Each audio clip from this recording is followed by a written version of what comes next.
what exactly diabetic neuropathies are. Yes. Now, when we talk about the causes of the peripheral neuropathy, so there are many causes. Diabetes would be the most common cause, but other than that, if I say the mnemonic like from starting from the A, alcohol, B would be the vitamin B12 deficiency, some chronic illnesses like chronic kidney disease or else cancers. D would be the diabetes, which is the most common one.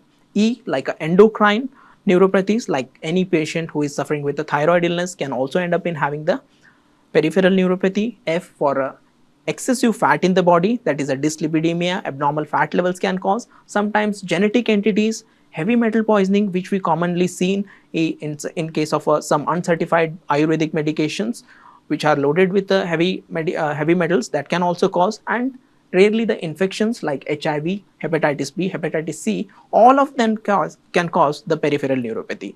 And some of the diseases will affect the inside stem of the nerve, what we call as the axon, and some of the diseases will affect the outside part of the myelin or the coating.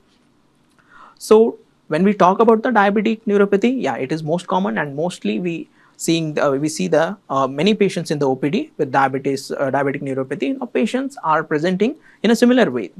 For some patients, if the small fibers are getting involved, they will present with the tingling, numbness, some and crawling sensation, or else the pin pricking sensation, or else if the large fibers are getting involved, they would end up in having some loss of sensation and muscle weakness.